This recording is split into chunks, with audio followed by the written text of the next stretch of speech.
Babam Mavi Marmara gaz defilosuna tabii ki hepimizin taşıdığı duygularla hareket ederek katıldı. Neydi o duygular? Özellikle o dönem İsrail'in büyük bir baskısı vardı, büyük bir şiddeti vardı ve Gazze'ye yoğun bir saldırı vardı. Abluk altındaki Gazze halkı şimdi Halep halkının çektiği çilelere benzer bir çile çekiyordu. Bundan dolayı İHH İnsan Yardım Derneği önce bir kara konvoyu yaptı. Kara konvoyla Gazze'ye gitti. Sonrasında hepimizin malumu bir gemi filosuyla Gazze'ye doğru hareket edildi.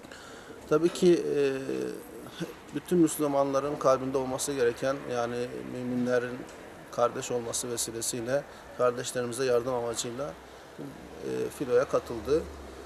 Tabii yola çıkmadan önce herkesle helalleşti. Herkesle ayrı ayrı tek tek tanıdığı herkesle helalleşerek ayrıldı.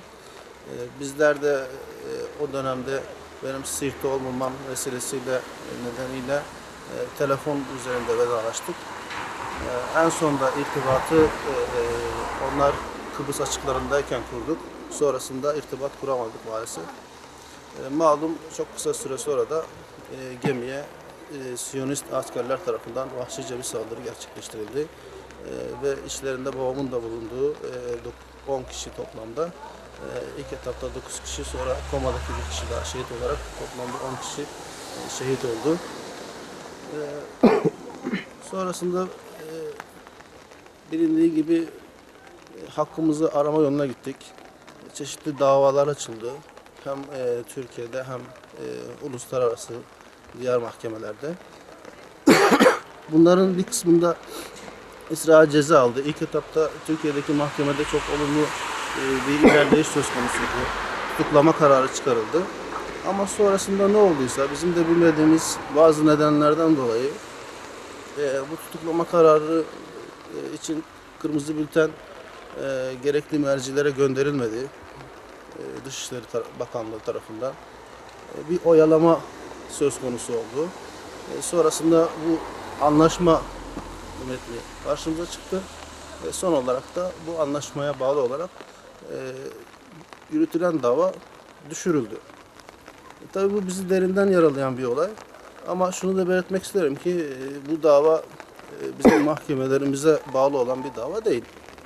Ama gönül isterdi ki mahkemelerimiz de bizim gönlümüzdekine paralel bir karar versin. Fakat maalesef olmadı. Tabii bu dava devam edecektir. Bizler hem Türk milleti hem halkımız bu davayı yürütmek için elinden geldiğince çabalayacaktır. Mahkemenin de devam etmesi için çabalar yürütülmeye devam edilecektir.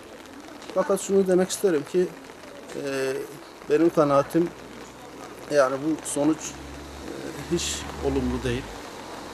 Tabii belki bilmediğimiz şeyler vardır ama biz bildiklerimizden mesulüz. Bildiklerimize göre konuşuruz. Bildiklerimize göre bu dava şu demektir: herhangi bir devlet Türk vatandaşlarını öldürüp sonra Adalet Bakanlığı'na para göndererek bu işten sıyrılabilir demektir. Bu da bizim kabul edebileceğimiz bir şey değil. Hem mağdur olarak hem şehit aileleri olarak hem de başka insanlar da aynı şekilde katledilse bunu kabul edemeyiz. Mutlaka bu zulmü yapanlar karşılığını görmeliler. Fakat tabii ki olayın tazminata indirgenmesi de çok komik. Yani ayrıca bu tazminatlar bize ulaşmış da değil, onu da belirteyim. Yani Adalet Bakanlığı'nda bulunuyor bu ödenen tazminat.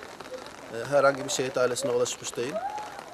Ve olayı biz en başından beri sürekli kamuoyunda dile getiriyorduk. Yani biz bu tazminatın derdinde değiliz.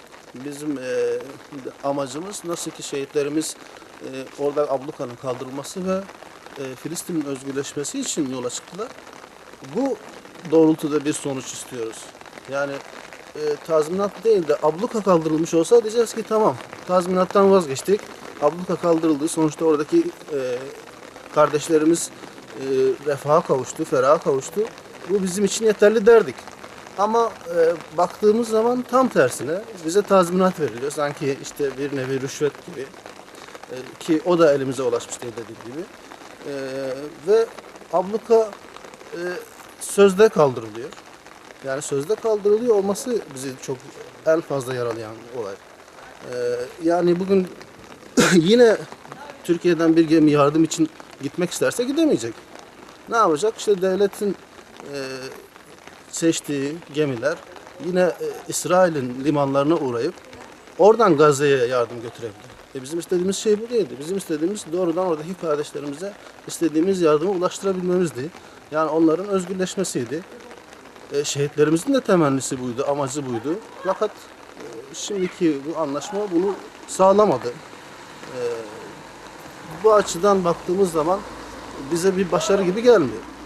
Fakat maalesef böyle gelişti. İnşallah bundan sonra daha farklı gelişir. Yani bizim tabii orada avukatlarımız var bizi temsil eden.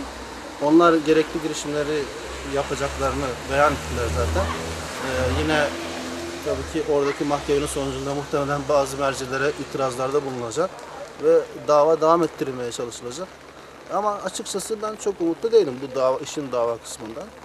Çünkü zaten yapılacak olsaydı o anlaşmayı maalesef bu bizim de desteklediğimiz milletvekilleri imzalamazdı. Gerçekten vaat edilen ya da Kendimize avutuyoruz diyoruz herhalde bilmediğimiz şeyler.